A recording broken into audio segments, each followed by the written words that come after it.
Railway station की कहानी। Railway station एक ऐसी जगह है जहां हर रोज़ न जाने कितने लोग अपनी यात्रा के लिए आते हैं और जाते हैं।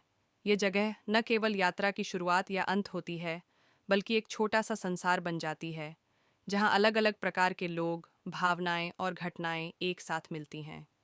एक दिन एक छोटे से गांव के रेलवे स्टेशन पर एक युवक खड़ा था। वह ट्रेन का इंतज़ार कर रहा था ताकि वह अपने बड़े शहर में नौकरी के लिए जा सके। उसकी आंखों में उम्मीद और डर दोनों थे। वह जानता था कि यह यात्रा उसके जीवन का एक नया अध्याय शुरू करेगी। रेलवे स्टेशन पर उसे ढेरों लोग दिखे, कुछ सैलानी, कुछ व्यापारी, कुछ छात्र और कुछ ऐसे भी थे जो अपने घर वापस लौट रहे थे। सबकी अपनी अपनी कहानियाँ थीं। वह युवक अपने टिकट को मजबूती से पकड़े हुए था और स्टेशन के किनारे बैठकर ट्रेन के आने का इंतज़ार कर रहा था। ट्रेन के इंजन की आवाज़ सुनते ही उसकी धड़कन तेज़ हो गई।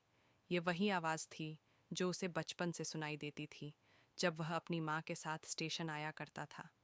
अब वह अकेला था, लेकिन ट्रेन का इंतज़ार करने की भावना वहीं थी।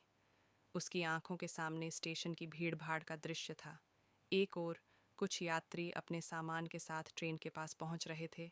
दूसरी ओर चाय वाले और फेरी वाले अपने-अपने सामान बेच रहे थे।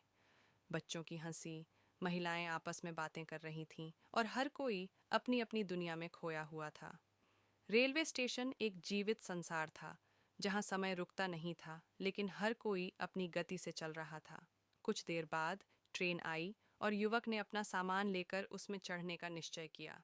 वह जानता था कि रेलवे स्टेशन पर उसका सफर यहीं समाप्त नहीं होता, बल्कि नए रास्ते और नई संभावनाओं की शुरुआत होती है। वह ट्रेन में बैठते हुए सोच रहा था कि स्टेशन की कहानी उसकी यात्रा की तरह ही निरंतर चलती रहती है, कभी रुकती नहीं।